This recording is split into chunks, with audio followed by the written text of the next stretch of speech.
Making Moves TV episode 4.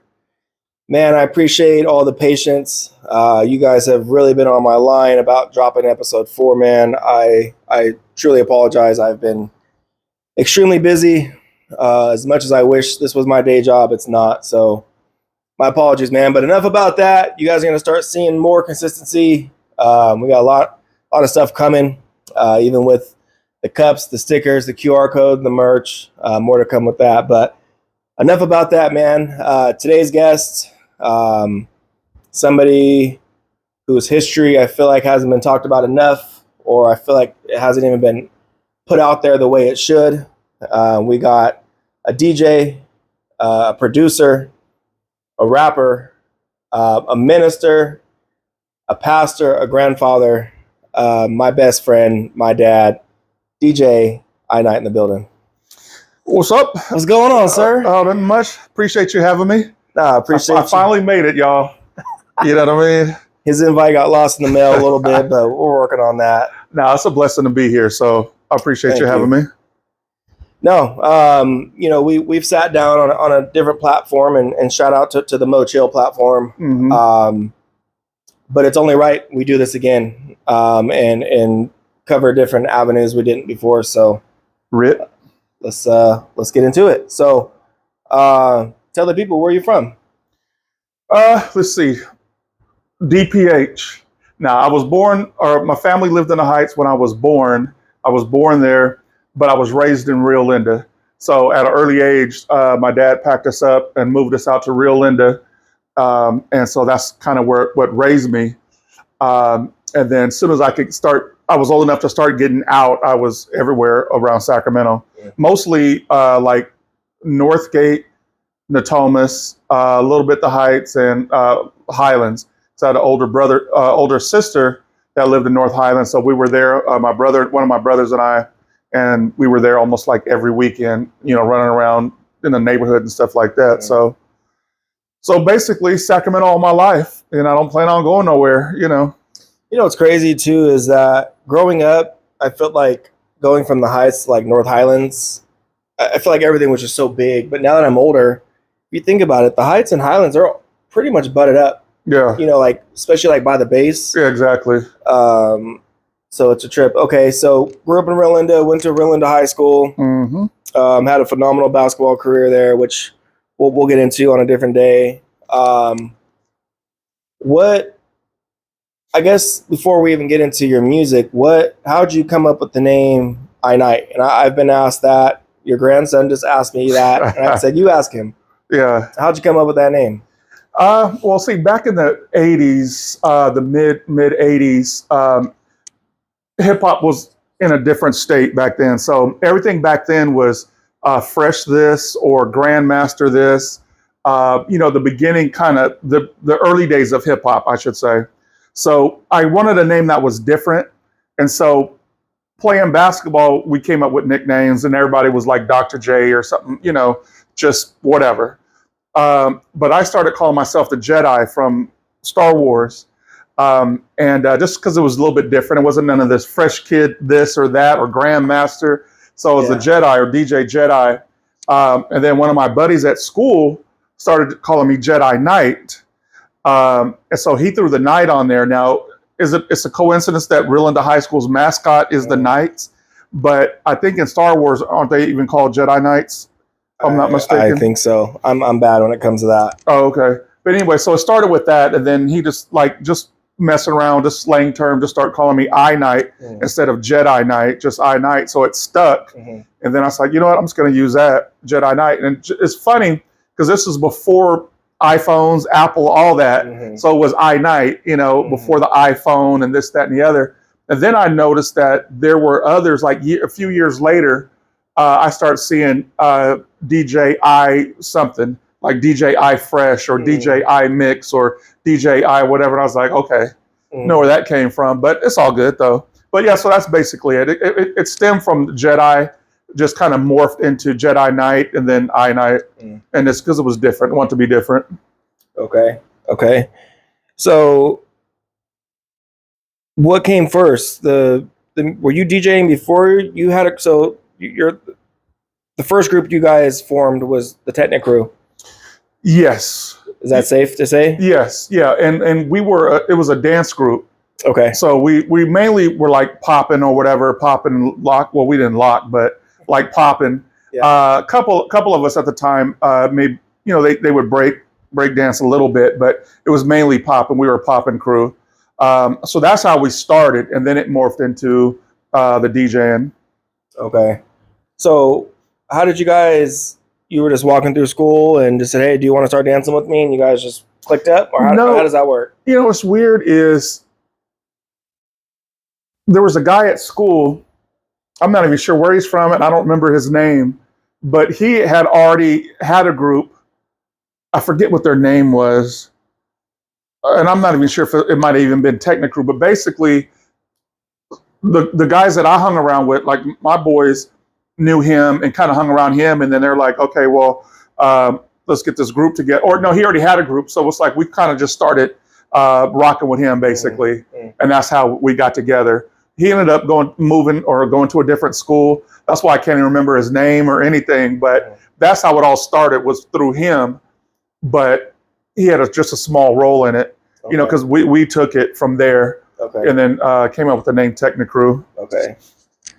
So at what point did you guys go from dancing to music, and how did that how do you transition from that? Well, from dancing to music, we just kind of was getting older. Okay. You know what I mean? And so you're not going to find, you know, a lot of older people breakdancing. And plus, we weren't the greatest, you know what I mean? So if we had been good, we probably would have kept doing it. Mm-hmm. I mean, we were okay, but it was just like a hobby. Mm-hmm. So anyways, I got together with some of the couple other guys, and I said, well, let's I want to, you know, start DJing or whatever, because I've always been into like music and playing records at some of my older brothers and sisters' parties and stuff like that. So I just said one day, I said, I want to make a record. I want to go from mixing records to making records. I said this back in probably 85, maybe 84, 85. I didn't know how we was going to do it, but I just said, even if we got to just work and save our money, we're going to press our own records. And so years later, it came to pass. So yeah, mainly we were more into the you know, making music and mixing music as opposed to dancing to it. And then there was a group out of Sacramento. Actually, there was a couple groups that had put out records back then, but one in particular that had an impact on me was a group called the Triple Threat 3. They're from the South Side. DJ Daryl Dennis was a DJ. And at Captain K, Mike C, and DC Ray. So they were signed to Saturn Records, which is a label out of LA, which had ties to like Dr. Dre back then, Ice-T, and a bunch of other LA hip hop people back then. So when I first heard that song, I didn't know they was from Sacramento. And then once I found out they were, I was like, it just like, you know, kind of like called me. I was like, okay, other people from Sacramento can do it, then we can do it. You know what I mean? And that's kind of how it got started. Okay, so Technic Crew, that was you, Knight, Layback Rob, Cal. Not then. It was later. So it was Speedball. No, I'll go and say because I don't think you know them. So it was me, Layback Rob, a guy named Larry Rodriguez, which a lot of people around Sacramento know him. The DJ, right? Yeah. Okay, shout out Larry Rodriguez too. I want to get him on here. Yeah, so he kind of started off he was basically like our manager. So he got us some gigs and stuff like that. Got us a few gigs in Stockton. I remember first one down to Stockton. We all piled up in my car and DJ down there. A guy named Tim Leslie, he went by Born Unique, and a guy named Greg Anderson, which I can't remember what he went by. Okay. My bad, Greg. Cold-blooded. Okay, so you guys, what would you say your biggest song was with Technic Crew? Was it I'm Not a Thug?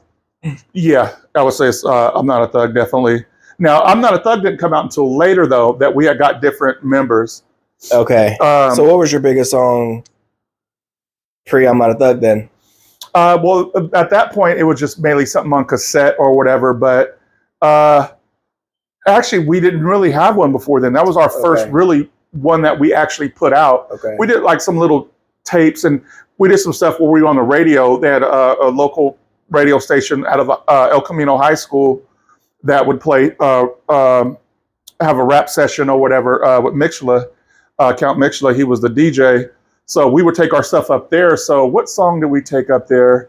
Oh, we had a song called "We Are the Techno Crew," and it had a Darton MC. Okay. I forget his name. Okay. KD. I think he went by KD. Or Kid Casanova. I know he later went by Casanova. Okay. But yeah, so he was rapping in it then. So we had a song called "We Are the Techno Crew." So that would probably be our first one that, if you want to call it big, it wasn't big, but it was something that was played on the radio, the radio station. So talk about the transition from Techno Crew into Ill Fated, which Ill Fated was basically the highlight of your guys' music career, all you guys, right? Yes. So why go from Techno Crew to Ill Fated, and then just talk about the members that kind of joined? Because you guys had Squad for a second. There were a lot of you guys at one point. Yeah, I wrote this down a while back. We had something like, over the years, I want to say like 15, 20 different people. So after Casanova, that's when Cal came into the picture. Cal, and then Speedball. Okay. Shout out both of them too. Yeah, definitely. So I started recording with them. So we were basically the Techno Crew. And then Laidback Rob was kind of in and out. And Laidback Rob was more of an engineer and kind of helped me out as like DJing, stuff like that. So we had that. Speedball kind of went his own way. Because we had members that kind of came in and out. So just keep that in mind. No one like got kicked out or anything like that. It just got caught up with other things, or maybe somebody, went on a little vacation or whatever. You know what I mean? If I could put it that way. Yeah. So Cal has been the one staple that's been through it all, and then Motley, which Mott's. Yeah, shout out Mott's. But we went from like Speedball. Like I said, he was kind of in and out, and then we started hanging around Mixla a lot, going up to the radio station. So he started doing shows with us. So then I said, well, why don't you want to just join the group instead of just being a separate entity or whatever? Right. So then he decided to join us. So then we changed our name to make it a little bit more up to date, a little bit more current sounding. Okay. Yeah. Because technically, a lot of people think, okay, techno, like techno music or whatever, and we didn't do techno music. But now when we first started, we did the West Coast hip hop. They called it a techno hop, where the beats were real fast. Like old, if you listen to old Wrecking Crew, Dr. Dre, Egyptian Lover, LA Dream Team. So the beats were real fast. So our music was like that in the beginning, and then it slowed down. So once we got to Ill Fated, we kind of just modernized everything, and we just said just something that's a little bit more catchy. And I don't want people to hear Techno Crew and just think, okay, techno, and we have to try to prove ourselves otherwise. Right. So Ill Fated was, created. So you guys had, and we can go kind of all day about just all your guys' accomplishments, but you guys were big. You guys blew up. Mm-hmm. What was it like to hear your song on the radio for the very first time? Do you remember where you were at that moment? Well, commercial radio or like college radio, I guess both, because I'm sure they both have their own value. To some degree. Yeah. So now when I first heard it, which would have been on KYDS, which Mixla played. He was the DJ. Okay. We were just, I didn't know what to think. And what song was that? I think that was We Are the Techno Crew. Oh, okay. Way back then. So that never came out. Like we never published it. Right. You know what I mean? So it was just a song that we put on the radio. So it had a little bass and stuff, the deep bass and all that. So, and I remember Darton saying that he lived over in the Heights, and he said he heard someone driving by his house bumping that song. That's cool. Yeah, so I was like, okay, cool. We're starting to get our name out there and stuff. And so, so it was like, I don't know. I was numb, I guess. Okay. It's like, okay, so then, I wanted to just keep making more and more music. And there was another time I was riding around with a girlfriend of mine at the time. There was a bunch of us, and we were listening to KYDS. And then all of a sudden, our song came on. And I didn't know, because a lot of times I wouldn't know if they were going to play it. But it came on while we were riding in the car. Okay. And I'm like, man, it just felt good. Yeah. One, for your song to come on, and then, everyone in the car know it's you. That was a big flex. Yeah, it was. So I was like, so what about commercially when you hear it on, it was, I don't even know what stations were here back then, 102? Yeah, 102. Okay. Yeah, so that was before what's that, 103? The Bomb? Yeah, it was before that. Okay. We had, so we had, that one was our first, because we had got played in a station in Frisco, KUSF with Billy Jam. I think a lot of people's heard of Billy Jam. And then down in Santa Barbara, with my man DDZ, Frank Ramirez. I forget the call letters of that station. KCSB, that's it. Okay. So we got played down there. I'm kind of getting confused on the dates, but those are college stations. Okay. I mean, they may be big, but they're still college. So we get played on FM 102 with Inter 916. Okay. So once we did Inter 916, Marcus Allen, which a lot of you guys, most people know about, him being on TV now, but he used to be a DJ on FM 102. So he got behind it and was like, helped us. And then he played it. So then it made it to the top. They do a top 9 at 9. Okay. So the top 9 songs of the day at 9 o'clock, and you would like get ranked or whatever. And so they would put songs against each other. So we made it to number 1 for like several weeks in a row. Okay. On 102. And there's a clip of that, and you guys beat out the Red Hot Chili Peppers. Yes. Yep. Which is crazy. Yeah. Because they are worldwide. Mm-hmm. As far as how big they are. Yeah. So it was Inter 916. Would you say that was your guys' biggest song? Yeah, I think it was bigger than Cali Funk.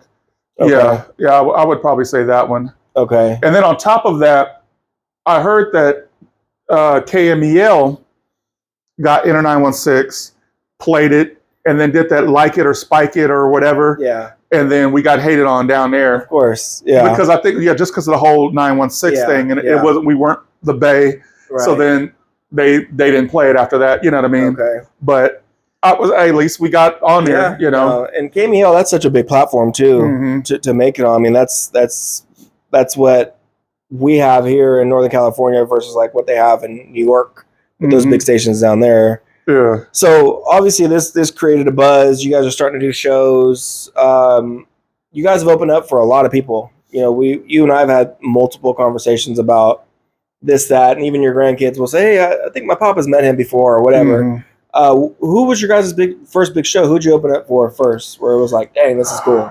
That is a good question. My memory's not like it used to be. The first one, it was probably, and I guess it depends on what you call big. We opened up for some Bay Area rappers. It was like a group called 11-5. We were supposed to do a show with the Loonies. We did the show, but the Loonies never showed up. But like Brother Lynch and a bunch of other people were there. That's a good question. I would probably say Montel Jordan. Okay. Yeah, probably Montel Jordan in Bakersfield. Okay, so Montel Jordan.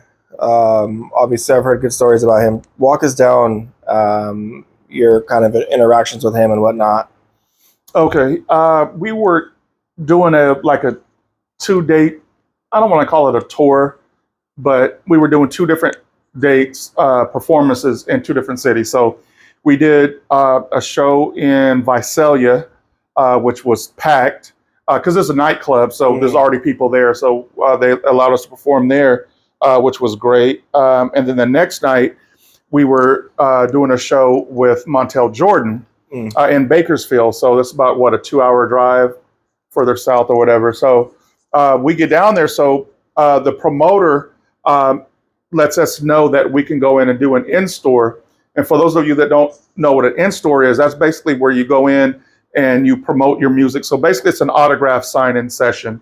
So a lot of times stores will bring in different artists. Well, now they don't really have record stores anymore, but they used to, like at Tower Records, Warehouse, and stuff like that, where you would have, say, like an E40 or LL Cool J or whatever. They'll come in and just sit down at a table and have autograph pictures, posters, and then people will come around and meet them, say hi, they sign autographs. So they had already had one set up for Montel Jordan at the Bakersfield Mall, and I'm not sure what the name of the mall is. I'm sure they only have one mall. I think so. I guess. So there was a line basically almost as long as the mall was, all waiting to come in to see Montel Jordan. Because we were in some store in there. It was a small, maybe it was a record store, I guess. But so the promoter set us up in there as well. And then when the people would come in, and automatically they'd go to Montel Jordan. And then he would funnel them over to us.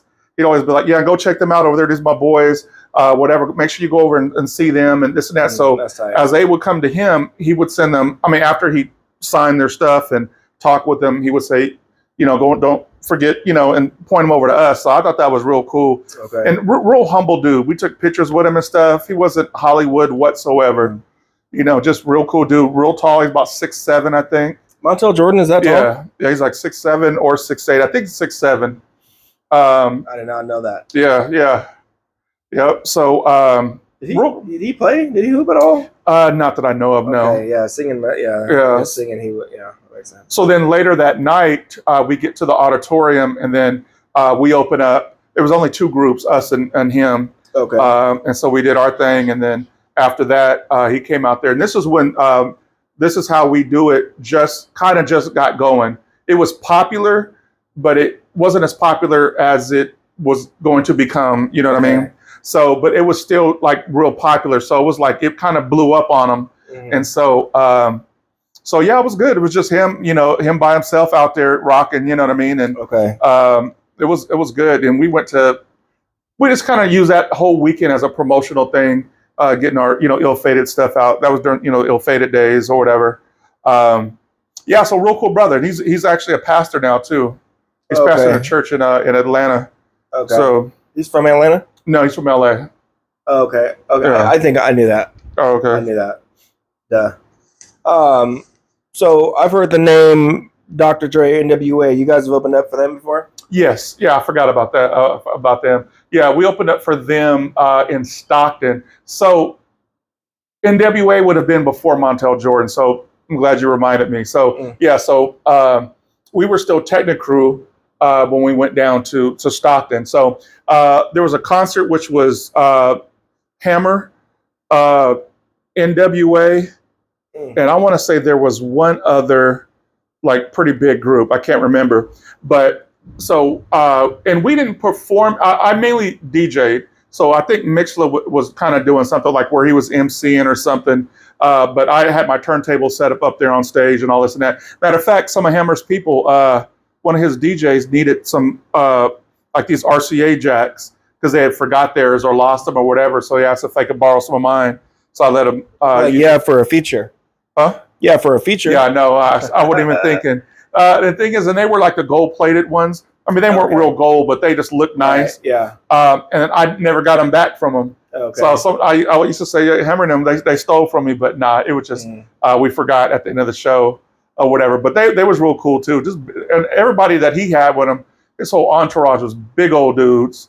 I mean, like football, like football players. Okay. Because if you remember, he had a hype man called Too Big MC, I think it was, and that dude was big. Okay. So even like their DJ and all that was like big or whatever, and he had a ton of dancers as well. So, anyways, we get there while we're setting up still, and NWA shows up. So Dr. Dre came to me first, and it's no big deal. I'm not like a fan or fanboy. I mean, you know what I mean? Yeah. But he was like, so he was looking for the promoter, like who to check in with and say, hey, we're here, blah, blah, whatever. And so he came to me and just started talking to me and asked me if I knew where the promoter was, this, that, and the other. And at the time, I told him no. So we chopped it up for a little bit. So I told him, I said, hey, I got a demo tape. I said, do you have an address that you can give out to where I can send my tape to you? Mm-hmm. So he just asked me, is it funky? Is it dope? Mm-hmm. I was like, oh, yeah, definitely. He said, okay. So then I wrote down, he gave me an address. It was a P.O. box. and ended up sending the demo probably a week or two later. Never heard back, but Okay. oh well, you know what I mean? Yeah. But yeah, so we chopped it up for a minute or whatever, and then once we were done, we went out into the audience was watching the show, and then after NWA performed, they went out and was watching the show because Hammer was the last one. I think Hammer was like the main line? Yeah, I think so. Okay. So while we're out there, it was like Dre and like a few of them were kind of scattered out, but you know, because Dre is older than like Eazy-E was running around kind of like a little kid, like you know, mixing it up with the crowd and you know, signing autograph to the little girls and stuff like that. But Dre being older, well, I mean, Eazy is older too, but he was just laid back. So he was just so I started talking to him back there again and just asking him, you know, where you guys headed next, how things going, you know, little small talk and all that. And so yeah, he's real cool too. Okay. And then tag team. You guys have done some stuff, or you know them, or remind me of that story. Okay, well, just one of them actually. DC. And for you guys who don't know who tag team is, that's that "Whoop There It Is" song. Yeah, the popular one, the one that everyone, because there was two different ones. There was a "Whoop There It Is" and a "Whoop There It Is." So, but anyways, yeah, DC, the Brain Supreme with the tag team, used to go to Sac State.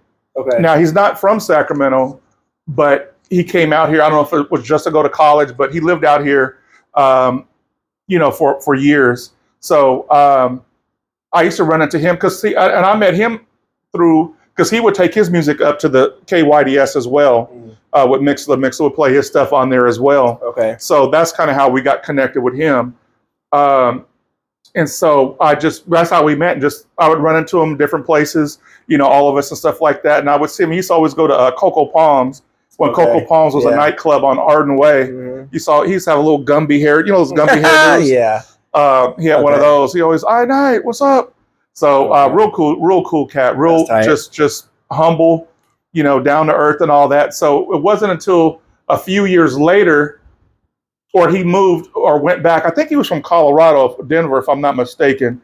But he left, and about a year or two later is when Whoop There It Is came out, and it was, you know, him and all that. And he's always been, because the songs he took up there for Mix to play, I mean, those songs were bangers. Okay. You know, so you guys ever thought about collabing? At the time, no, because we were trying to get, you know, because we hadn't really did anything. So we really didn't have anything to offer because he wasn't putting nothing out either. So none of us were. Okay. So you guys were just homies at the time. It was okay. Yeah, because this was before they put out Whoop There It Is. Yeah. As a matter of fact, the other dude in this group, I don't know what the dude's name is. He wasn't even out here. He was back wherever he lived.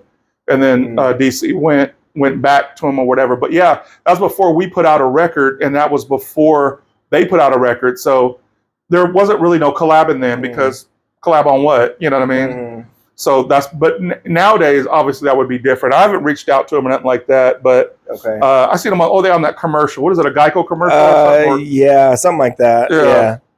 But yeah, so cool dude. So he used to take his stuff up there too, and he was tight back then. So, but yeah, real cool dude. I'd run into him, you know, all the time around SAC. And then there was a battle of the DJs they had down in the South there. I think it was at Gady Jr. or maybe it's John Steele.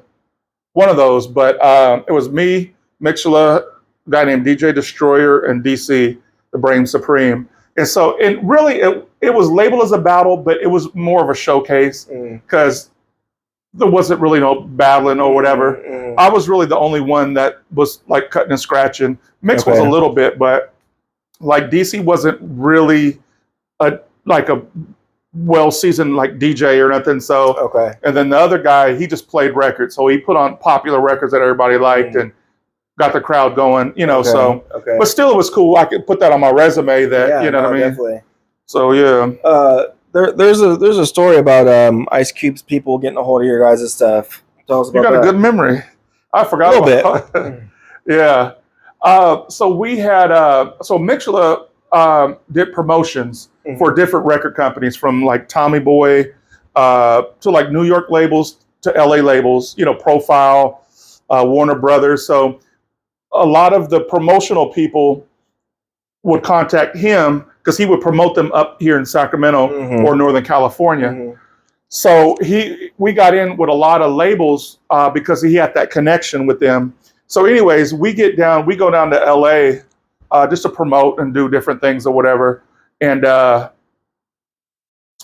mixed through, I guess, the promotions guy or whatever, we got the address to where Ice Cube, I think it was Street Knowledge Records. I think it was Street Knowledge. So obviously, post NWA. And it's in the heart of South Central. So the building and everything doesn't look like, it looks like it's like a junkyard or like a warehouse that has like junk cars or something like just weird. You would never know that it's a label in there. Okay. And I guess they did that so people want to drop by and blah, blah, whatever. Okay. So like there's no signs or nothing. So we drive through and then go around and park around this building. And then when we walk inside, it's plush everything. Okay. Plush office, nice carpet. I mean, it looked like a downtown LA record label. Okay. You know what I mean? But it was in the hood and it was kind of camouflaged, basically. Okay. So anyways, we get there and Ice Cube wasn't there. So we basically just kind of talked to the receptionist. So we dropped off our stuff and just said, hey, we're here, from Sacramento. We told the guy, like Mix's guy there, we're here to see him. And they were like, he wasn't here, but we're like, well, can you just give him this package? And that was basically it. She's like, all right, everything was cool. Looked around it, little gold and platinum records on the wall or whatever. That's tight. Yeah. So then we leave, and then about, maybe about 3 weeks later to maybe a month later, I get a phone call on my voicemail. As a guy, his name was something Mohammed. I know it was Mohammed because they were that's when he's going through the whole Islam Muslim thing. phase, Yeah. Okay. Uh-huh. So I just call him Brother Mohammed or whatever. So he just said, hey, this is Brother Mohammed, and we got your demo package here. And he was playing it in the background, so I could hear it while he was talking. You know what I mean? Okay. And he was saying, just unfortunately, he said, we love your stuff. He said, your music, he said, we love it. He said, we just can't do anything with it because it doesn't fit our format. So we were talking about more party type stuff. Yeah. And then he was on the Muslim conscious stuff. Yeah. So he said, but he said, but we love it. It's just our content was different. Mm-hmm. So he said, but and if you like, he said, Cube's going to be up there. He was going to be performing at Arco back when Arco Arena was popping. And he said, we can get you some tickets and we'll leave them at will call for you. And this and that. But so I thought that was cool. The fact that he liked it. Right. Exactly. But it's just, yeah. you know what I mean? But that still has to be motivating. About, pork eating bacon and drinking beer. Yeah. And then Ice Cube, you know what I mean? Yeah, So I understood, right. And that his Muslim, or I guess I don't know if that's the right way to use it, but that phase he went through is, I guess, even with music, that didn't last very long, right? Because he did post NWA, he had some time off, obviously, not time off, but did what he did, and then West Side Connection came. What? Yeah, maybe 5 years later or so, and they were talking about whatever. Yeah, that's true. I'm not sure how many years later, and they also produced that group called the Lynch Mob. That's right. They had an album, Gorillas in the Midst, or whatever. Okay. So yeah, he was heavy in it at one point, and then so I'm sure he still kind of claims it. A little bit. Yeah. But I meant more or less like enforcing it in his music. Oh, okay. That period didn't last very long. No, not too long. Okay. So you guys just missed him up. You guys just basically caught him at the wrong time. Pretty much, yeah. Okay. Yeah, definitely. Because they had signed Caution, that group Caution, with Gonzo and all them. And then I guess they messed that up because that was when Death Row was kicking. Okay. And then they tried to go over to Death Row or start listening to Suge Knight. And then Ice Cube was like, all right, go ahead. Mm-hmm. And then just dropped them. And then Death Row never put them out. Yep. And they lost their record deal, everything with Cube now. Okay. No, that's awesome. I mean, that's, I know to you, like, oh, we kind of blew up, but that's blowing up. That's making it. I mean, that's one for the record books by itself. There's one last story I want to touch on before we kind of transition. Ice-T's, I don't know if it was his house or his studio, but you got to go there. Yes. which is also wild to me. That's not anybody don't get to just walk up in there. Yeah, I mean, yeah. You know, so tell us about that. Okay. It was one of our LA trips. Was it when we went to? It might have been at the time we went down and did a radio interview in Santa Barbara. So we went to Santa Barbara. So my boy Frank Ramirez, DDZ, shout out DDZ, Frank Ramirez. He basically set us up. So he interviewed us on the radio, took us to a few nightclubs, Okay. you know, did some walk-bys or whatever you call it or whatever, you know. So it was cool. The only bad thing is the time we went, there was a lot of rain and a lot of flooding. So it wasn't too packed because I remember 101, or was it 1? I think it was 1, had got shut down in certain places because they had landslides. Okay. So for a good portion of the time we were there, the freeway was shut off. But we were able to still barely make it through or whatever. So anyways, he hooked me up with a lot of connections in LA from, I think his name was Havoc from, what's that group called? Something, I can't think of them, but they were a popular gangster group. I got the numbers of like, some other people. And then there was a lot of people in the industry as well, but some other artists. But one of them was Ice-T's people. So it wasn't Ice-T per se, like his phone number. It was his producers and his engineers and stuff like that. So he gave me this big list. So anyways, we called him up. I said, hey, we're out here from SAC, you know, promoting our thing. And, you know, you got DDZ referred us to you. And he was like, yeah, well, come on down. You know, instead of talking on the phone, just come on up. Here's the address and this and that. I was like, cool. So we looked on the map, I think, because back then it was before the phones. So we start driving. And so Cal is driving. So we get to around Hollywood. Then we start going up this long, windy road up in these hills. And then Cal said, I bet this is Ice-T's house. He said, I've seen it on TV, and I know he lives in the Hollywood Hills. So that's where we were, is in the Hollywood Hills. So we kept going and then going up steep, you know, and then it twists and turns, all this and that. And then as soon as we got there, Cal said, yep, this is his house. So when we get there, we ring the bell, and then the guy said, yeah, come on around back. So there was a walkway that went around the side of the house and around to the back, and he has a studio, a built-in studio. Okay. So we went directly in the studio. So we didn't go in his, like, the living room and all that. So the only bad thing is Ice-T wasn't there. They said he was in Australia doing something for TV, some television thing or something. So we're there with his engineers on. They're real cool. But that place was, man, I'd never seen a house like that. You know what I mean? A mansion in Hollywood. So it was like different layers. So his house was built into a cliff almost. So you have it up here. Okay.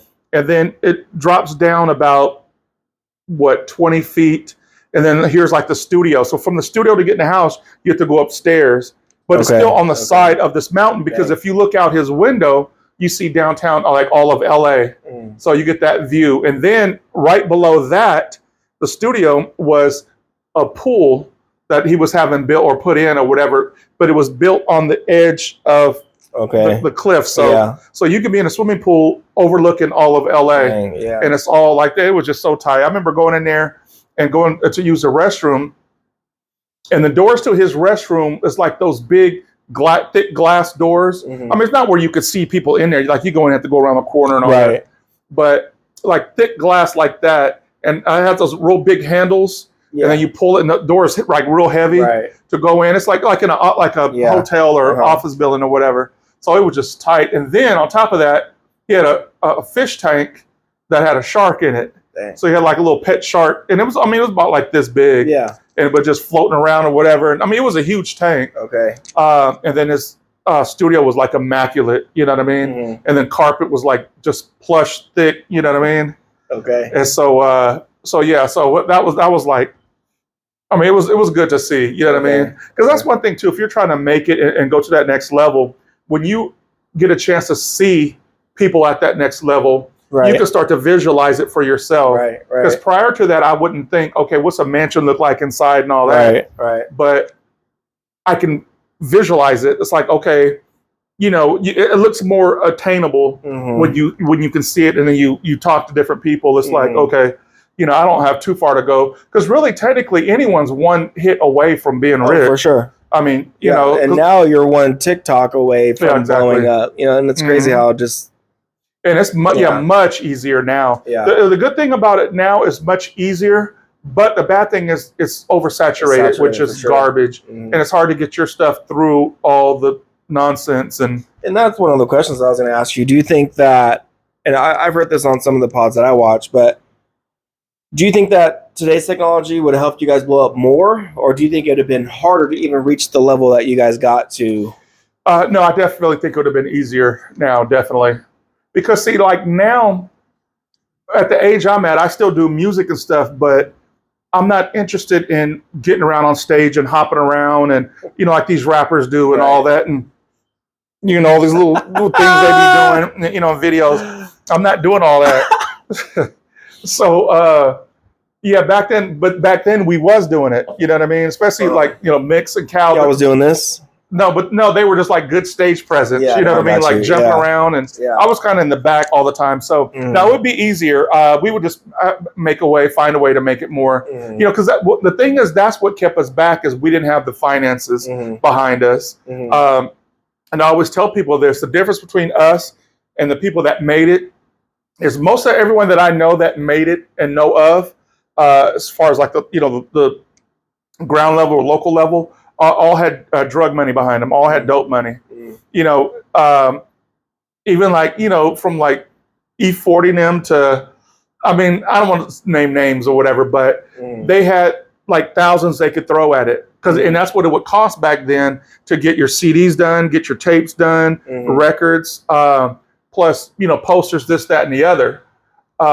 We didn't have that money. We worked 9-to-5 jobs. You know what I mean? So the minimum wage back then was, I forget what it was. It was, dirt cheap. So you weren't going to be able to do a whole lot working 9-to-5 and we also had other bills like rent and this, that, and the other. So that's what held us back. If we could have went out and found a dope dealer or something like that, we would have been. But I mean, we weren't interested in that though because we didn't want to get tied up in all that. Right. And so we just said we're just going to do it, this way and whatever. But so that's it. I mean, when you have money that you could just press up, 5,000 units and just go to Arden Mall and go to these concerts and sell them and this, that, and the other, you're going to start creating a buzz. Right. But us, we have to pool our money and I don't have this much, but next week when I get paid, I'll put a little bit. The next month I'll have it. And then by then your song's starting to get older and older. Right. And the same thing would happen with us with the Inner 916 is that it got popular and it started selling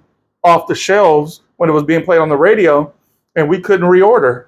We didn't have the money because you don't see the money right away. A lot of times when you're selling stuff, right? Sometimes it takes a while. I mean, they just don't just, cash you out or whatever. So we did get an investor, but he just had a good job. He wasn't a dope dealer or nothing, but he just had a good job. So he loaned us the money, and then, but still we couldn't reorder, and so the song fizzled out, and then that was that. Okay. So the last person I want to talk to before we talk about the transition out of even just the group and whatnot is there's and we talked about this on the other interview as well, but there's an individual who became legendary in California, more specifically Northern California, that goes by the name of Mac Dre, that you have had a couple of encounters with, and the potential was there to even do music. Let's talk on that for a little bit. Sure. I first met Mac Dre in it was around late 80s, probably 88, 89, probably 89. So I met him in a record store. So we were taking our record down there to sell it. It's a place called Bobby G's. It was real popular. It was real small. Down in the Bay? Yeah, in San Francisco specifically. But it was known for getting music early and like underground stuff. So people from all over would go there just to pick up like, you know what I mean? Like something you couldn't get at Tower Records or Warehouse or whatever. So it's probably the size of like this living room or whatever. So we were down there and Mac Dre came in. He's younger than me. So I think he was, teenager then.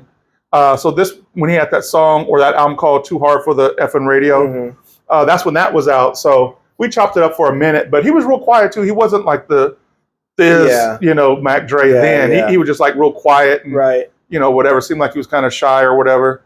So we talked nothing big or whatever, didn't exchange nothing, So fast forward years later, he blows up. And he blew up because I remember you mentioning something about Mac Dre. And I was like, how did you know Mac Dre? Because I was, equating him to like being around my era. Right. Even though he's younger than me, but still, like when we were doing records together, he said, oh yeah, no, that this thing, blah, blah. I was like, okay. So then I realized how big he was in like the newer generation. So he eventually moves to Sacramento. Yep. Spent a lot of time out here, actually. Yeah. So he lived over off like Hurley area, like Arden Arcade area. So Mixler, going back to Mixler, he had a record store over there off of Fulton.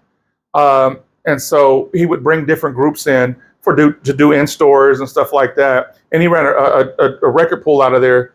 But Mac Dre would go in there, I guess, often and just hang out. Everyone knew him, So he would just hang out. So one day I'm in there, me and this one other dude, and then he comes riding up on a bike. He had, big afro and stuff at that time. And he's kind of tall, brother, too. So when he came in, I didn't recognize him because I wasn't thinking, I hadn't seen him since way back in like 89 or whatever. So I didn't even put two and two together or whatever.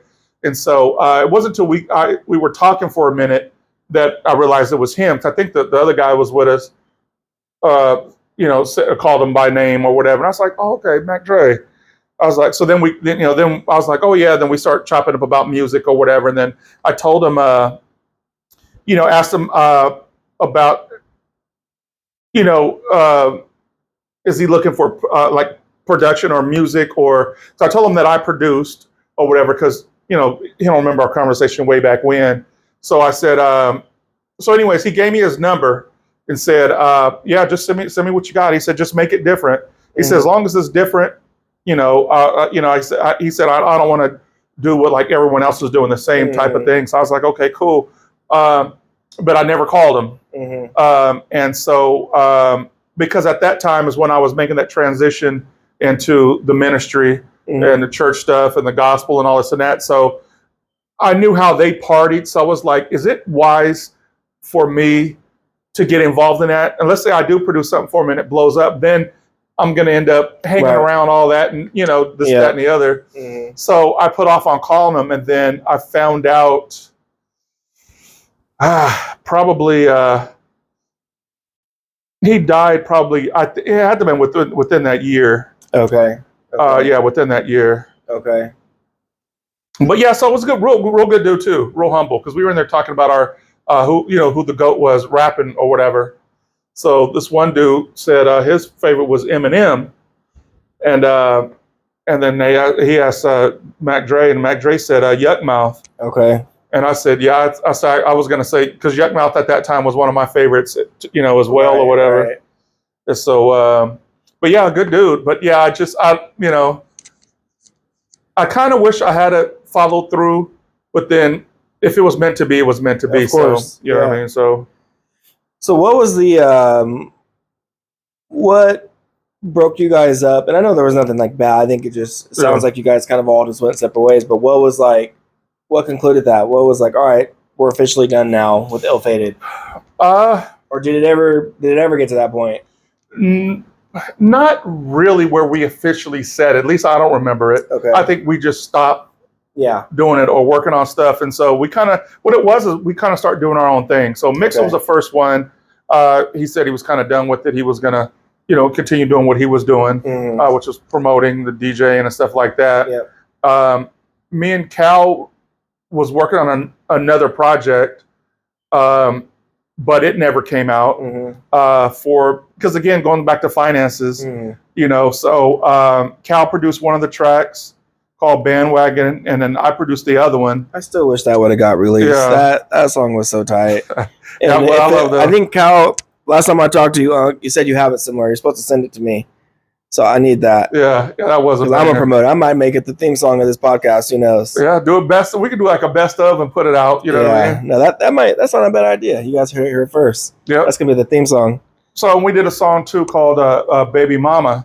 Now that was we did it, and keep this in mind, everyone, that we did it before everyone else had started doing it. And I'm not just captain or whatever. You know what I mean? We did it, and probably about a year later, I started hearing other people do songs talking about baby mama or calling them baby mama. Now, I'm not saying they got it from us. No, I'm just saying it's a common term. And so we were the first ones that I heard. Now, granted, they could have did it before.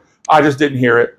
You know what I mean? So we had that. A lot of people like both of those tracks, but we just kind of, I think a lot of it was finances. Because, you know, 'cause you got to figure too, at the time, you know, life happened. So we're still having to pay bills. You know what I mean? Pay rent and work full time.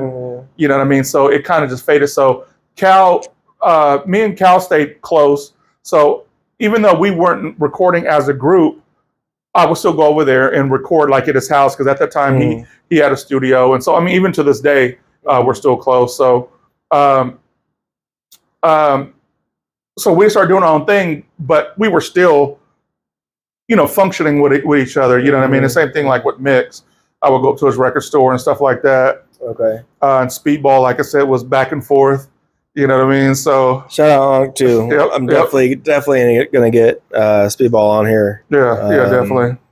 Be cool to have him. And shout out Grown Ass Gangsters too.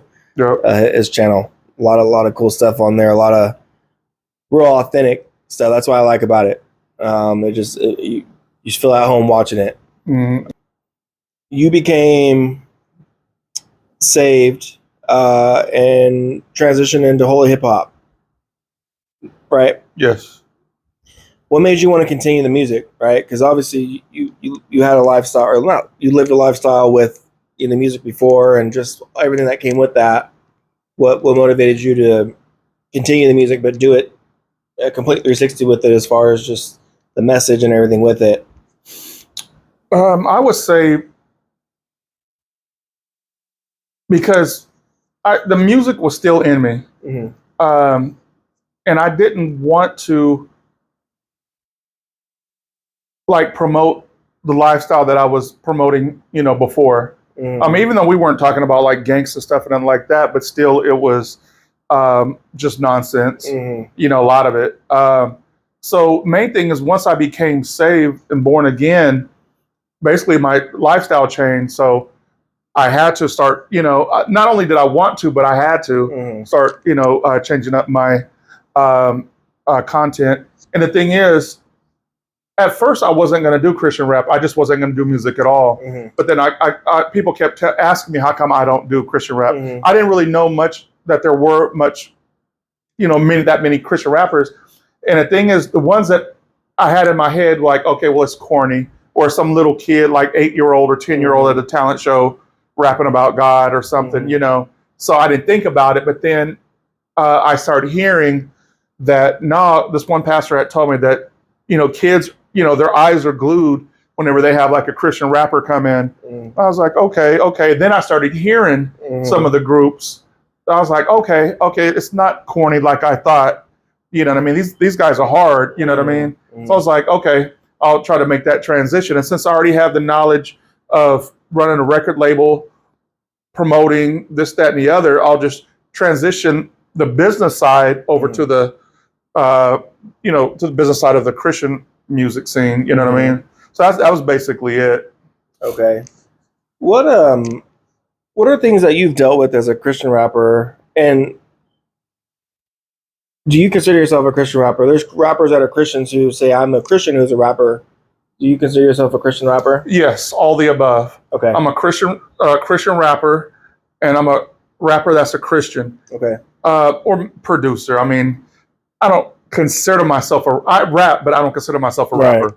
But so yes, all the above. Okay. So I do make songs about Jesus Christ, and then also I make songs about other stuff. But my personal life, so my professional life, when I say professional, my rapping career life or whatever, is going to have lyrics that point people in the right direction. Okay, so I'll do a gospel album, but then some songs may be just positive in the sense that you wouldn't play them in a church, but they still point you to God. Mm-hmm. And I'm not trying to say I'm straddling the fence, but what I'm saying is like lifestyles. A lot of songs, if people hear somebody going through something in a song or whatever, they can relate to it. Mm-hmm. So let's say you're having problems with this and that. Say you have suicidal thoughts, or say you whatever.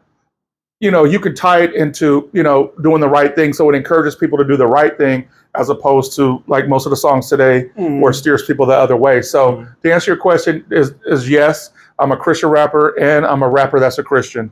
So it is, both of those are a little different, but overall you get the point that I'm a Christian. So Right. my music is going to reflect my worldview. So Did you ever receive backlash from the church or other people who are like, oh, that's not the way you're supposed to do it, or, it's supposed to be a certain way? And I'll let you answer that before I say what I'm going to say next. No, I never really got any like discouraging words or anything like that. I would just say that,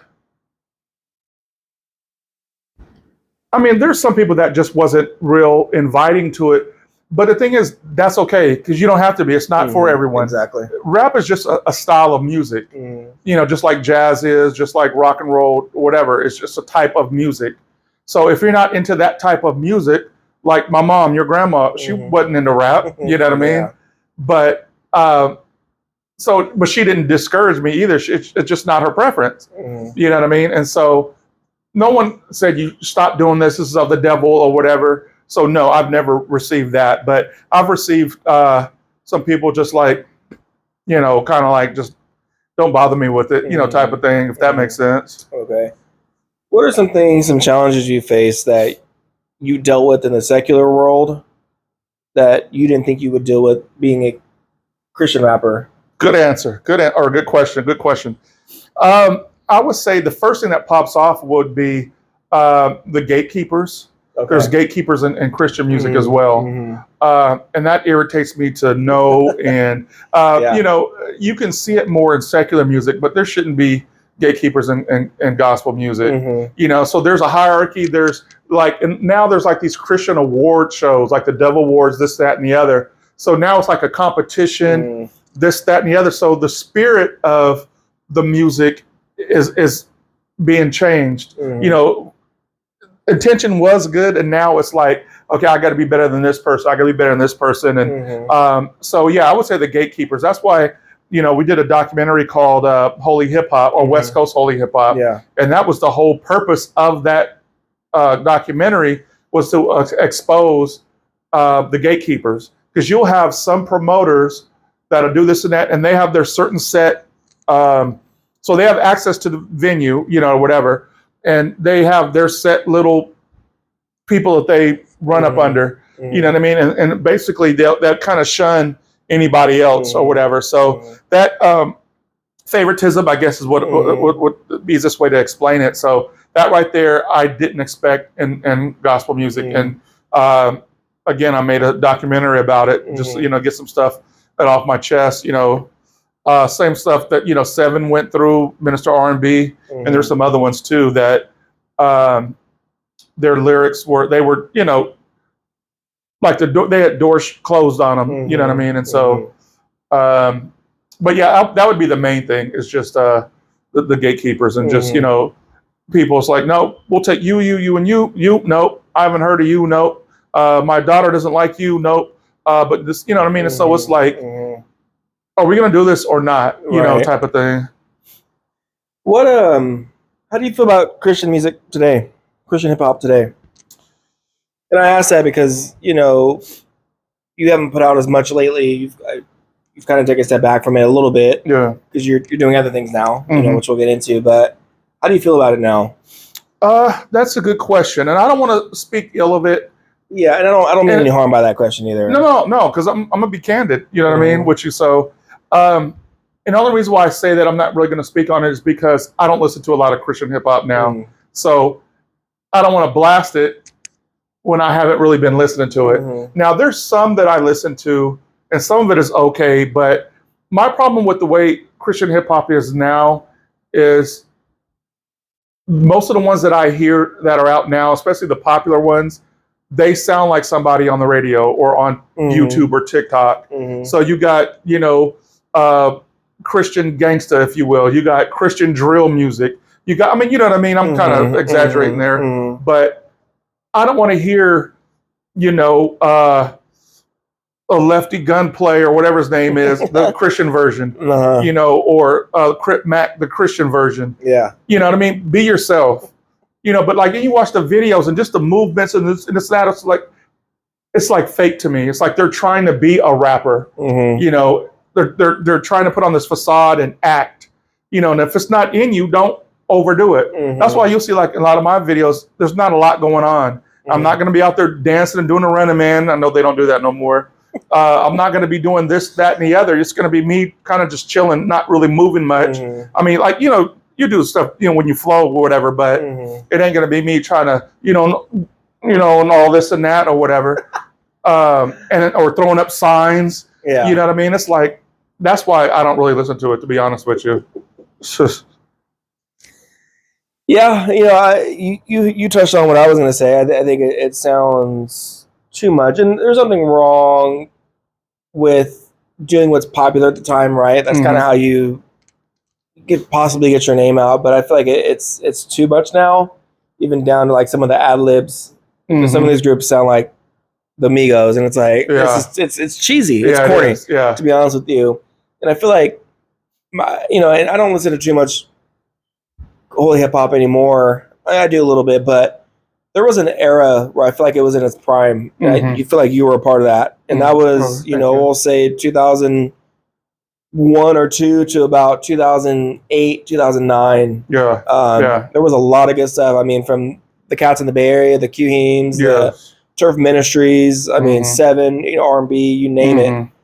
Yeah, you're right. Yeah, because they were just themselves, right? And they was rapping or whatever, and even like Sanctified Mike B, right? He just raps from the heart, right? And so that I miss that. And nothing you listen to in that, you would listen to that and not even feel like.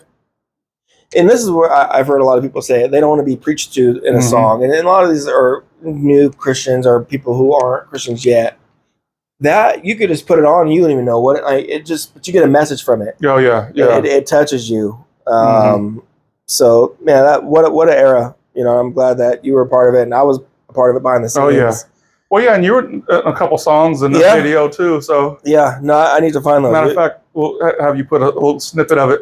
We'll see. I don't know how I look in that video. Crazy. You were 10. I was.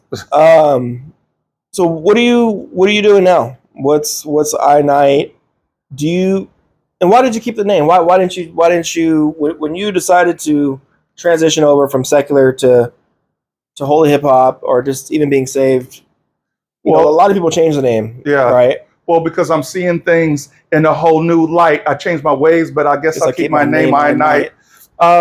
Just because a lot of people, for the testimony purpose of it. So people are like, okay, what's iKnight doing now? Then it opens that door where I can introduce the gospel. I'm doing this now in the ministry. And then you'd be amazed that, a lot of people that I've talked to in the past, a lot of them are saved now as well. But it just made it so much easier. Then I'm not going to start from scratch, come up with another name. So that makes sense. Yeah. Yeah, I mean, your name has that resume behind it. That makes sense. So what is iKnight doing now? Musically or just in general? Well, yeah, musically. What do you've slowed down a little bit the last few years, and that's because you've also taken on, a different path, and that is now being a pastor. Yes. That balance has to be tough, right? Yes. And it's not just because of that, but it's the cost of living in California now, I don't have as much free time as I used to because, you gotta, as far as work is concerned. But right now, musically, I'm still recording basically under iKnight. And I do work with a rapper named Jonah. He's like the main, shout out Jonah. Yeah, main rapper I work with. So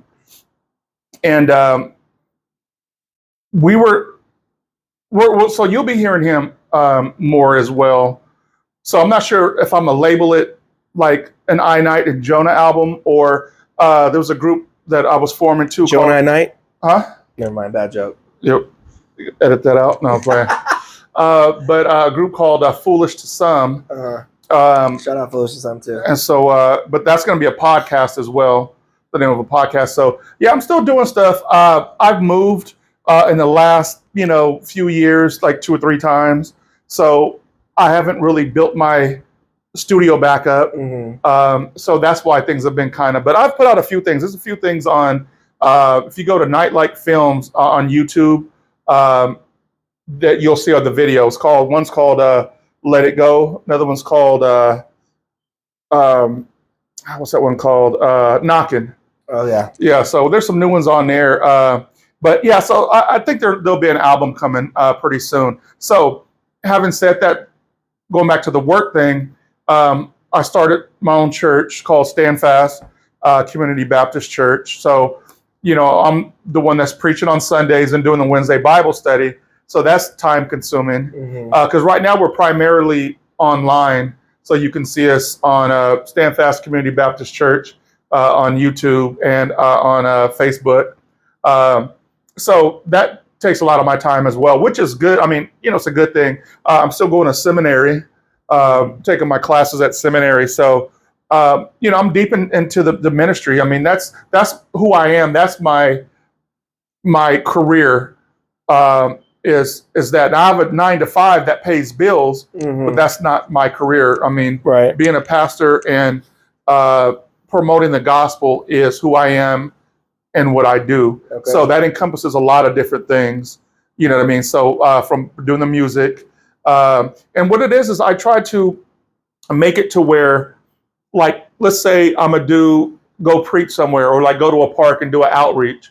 Well, since I do Christian rap, I can set myself up to perform. I get some other Christian rappers out. Right. So, and then if somebody calls me out to do a show with them somewhere else, then that opens the door for me to preach a little bit. So I'm just, letting one hand help the other or whatever, you know what I mean, if you will. Okay. So yeah, so that's the main thing, is just getting that done and not getting bogged down with that. Working with Mott's and still working with Cal, working with Speedball,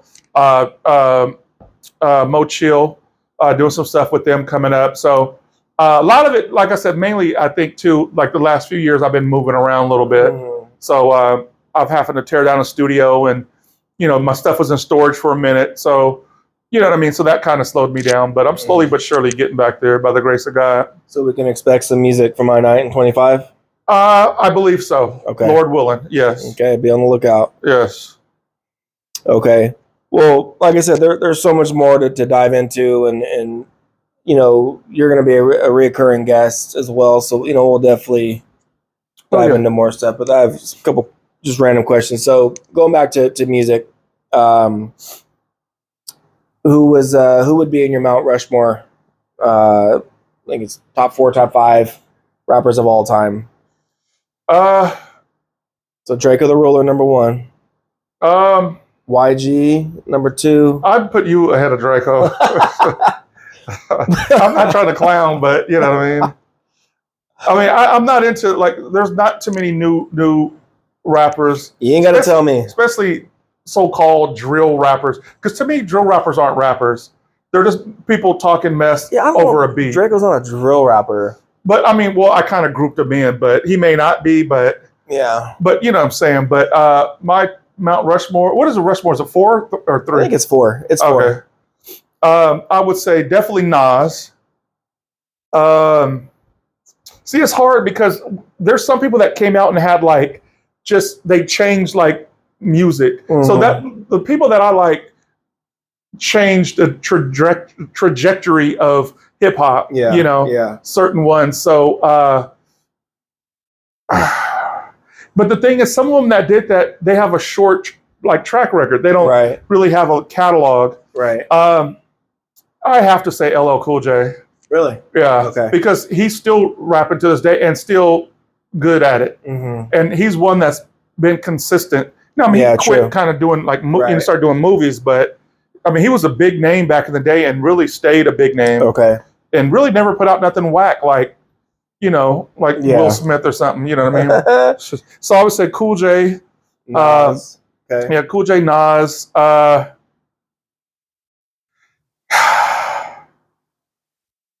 I have to put Ice Cube in there.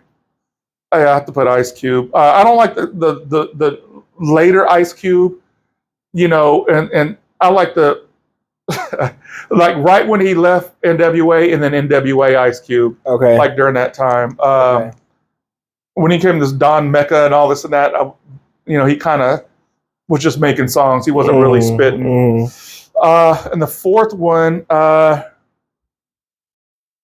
that is a good question. I want to make sure I don't. I would say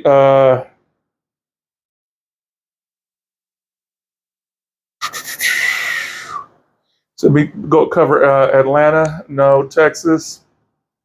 Not really. And I'm purposely not saying Biggie and Tupac. And I'll tell you why in a second. So there's some that I could say talent-wise. Okay, so now talent-wise, it'd be different. Because talent-wise, Yuck Mouth would be there. But it's just we don't have the longevity. But like when the Loonies, like that album Operation Stackola came out, that's like a classic. So maybe Rakim, I guess. Okay.